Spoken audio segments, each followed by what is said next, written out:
राजस्थान राज्य का सबसे पवित्र वृक्ष राजकीय वृक्ष आपका खेजड़ी का वृक्ष है। और अभी हाल ही में राजस्थान सरकार के द्वारा पूरे राज्य में खेजड़ी वृक्ष की कटाई पर रोक लगा दी है। ये अभी प्रतिबंध लगाया गया है हाल ही में।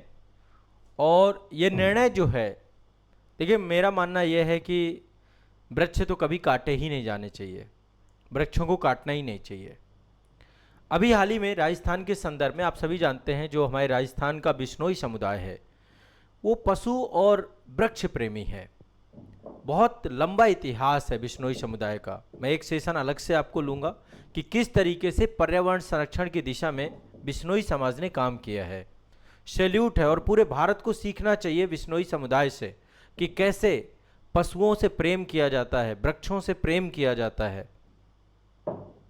तो अभी राजस्थान सरकार ने खेजड़ी के पेड़ पर इसकी कटाई पर पूरे राज्य में प्रतिबंध लगाया और ये निर्णय लिया है। बिश्नोई समुदाय लगातार ये मांग उठा रहे थे, एक लंबा आंदोलन कर रहे थे कि कानूनी संरक्षण प्रदान किया जाए,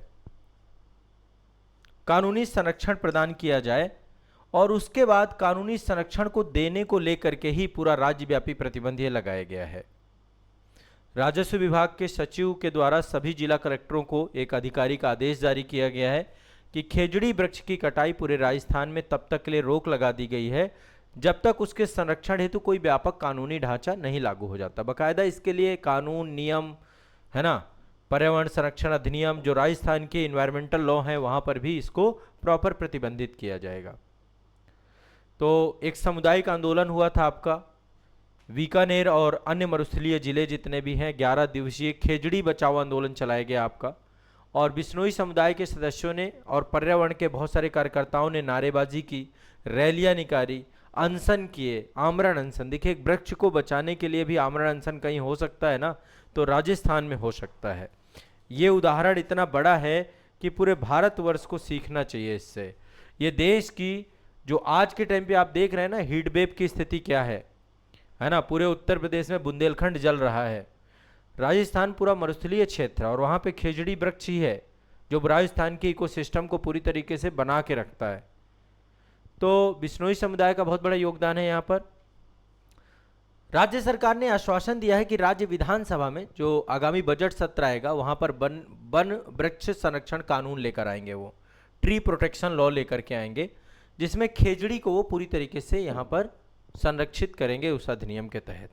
तो ये कुछ आपका सरकार के द्वारा दिया गया आश्वासन है और उस आश्वासन के दिशा में ये बात आप समझ सकते हैं। ठीक है, इसके अलावा 2-3 बातें और आपको मैं यहाँ पे बता देता हूँ। ये तो राज्य विधानसभा में। अब खेजड़ी के बारे में देखिए, खेजड़ी एक तरीके से पूरा मरुस्थलीय प्रजाति का वृक्ष है और खेजड़ी जहाँ भी होता है ये वृक्ष आप देख पा रहे होंगे, यहाँ पर आपको ये वृक्ष दिख रहा होगा, रेगिस्तान में ये वृक्ष आपका है। जहाँ पर भी ये वृक्ष होता है वहाँ पे मृदा की उर्वरता बढ़ती है। ठीक है, ये मरुस्थलीकरण को भी रोकता है पूरा का पूरा वृक्ष। ठीक है, मरुस्थलीकरण को रोकता है, शुष्क क्षेत्रों की जैव विविधता को बेहतर करता है, ये सूखे को सह लेता है। अब आप खुद सोचिए, यहाँ पे तो बारिश बहुत कम है, 25 सेंटीमीटर से कम बारिश क्षेत्रों में भी खेजड़ी होता है। तो एक तो ये वृक्ष जो है ना, इसकी सबसे बड़ी विशेषता तो ये है भौगोलिक तौर पे। दूसरा, इसका एक सांस्कृतिक महत्व है। बिश्नोई समुदाय पर्यावरण बचाने के लिए एक पुरानी परंपरा से जुड़ा हुआ है। बिश्नोई समुदाय के जो गुरु हैं जिनका नाम है जंभेश्वर, उनकी शिक्षाओं से जुड़ा हुआ है, जिसमें खेजड़ी का संरक्षण पारिस्थितिकी और संस्कृति का एक विषय बन जाता है और ये एक तरीके से पवित्र वृक्षों के साथ जुड़ा हुआ है। तो खेजड़ी वृक्ष की कटाई पर प्रतिबंध लगाने से राजस्थान में विकास और पर्यावरण के बीच में एक संतुलन स्थापित होगा और इसी चीज को पूरे राज्यों को सीखना चाहिए। एक बहुत मतलब आप सोचिए, हमारे यहाँ एक तरफ डेवलपमेंट चल रहा है, दूसरी तरफ पेड़ काटे जा रहे हैं और उसकी ताक में कितनी बड़ी स्थिति की परिस्थिति है। ये बात होनी चाहिए कि कम से कम हमें वृक्ष लगाने हैं, काटने नहीं है। भारत में 33% कम से कम वृक्षारोपण करना है और अभी हालत बहुत बुरी है। लगातार डेवलपमेंट के नाम पे हम पेड़ काटते चले जा रहे हैं। अभी उत्तर प्रदेश में एक जगह है बांदा, मैं बांदा से मतलब हूँ, और बांदा वाले क्षेत्र में इतनी गर्मी, इतनी तपन कि कुछ कहने को नहीं, 48 डिग्री से ज़्यादा टेम्परेचर। वैसे टेम्परेचर की बात मैं क्या करूँ, राजस्थान के लोग जो हैं वो टेम्परेचर को बहुत अच्छे से जानते हैं। 48 छोड़िए, 50-50 डिग्री टेम्परेचर चला जाता है रेत में। तपती रेत में पापड़ आप भूंज लीजिए, बहुत सारे वीडियो ऐसे आते हैं जहां पापड़ भूंज लेते हैं रेत से ही, इतनी गर्मी इतनी तपन है वहां पर। चूरू डिस्ट्रिक्ट में बहुत ज़्यादा गर्मी पड़ती है, सबसे ज़्यादा गर्मी चूरू राजस्थान में पड़ती है, बाकी जैसलमेर बीकानेर बाड़मेर ये तो तप ही रहे पूरे। ठीक है, तो एक तो इन्वायरमेंट और डेवलपमेंट के बीच में, और मैं तो कहता हूँ बड़े स्तर पे व्यापक अभियान होने चाहिए, क्योंकि मरुस्थलीकरण को हमें रोकना है। मरुस्थलीकरण को रोकने के लिए हमें बड़े स्तर पे काम करना होगा। तो एक सशक्त जन आंदोलन का समर्थन, भारत की सहभागी पर्यावरण संरक्षण की परंपरा, उसको जोड़ करके इसको हम समझ सकते हैं, देख सकते हैं। ये एक आपका जो है बहुत महत्वपूर्ण और इम्पोर्टेंट जो है विषय वस्तु के तौर पे आप इसको समझिए, देखिए, जानिए।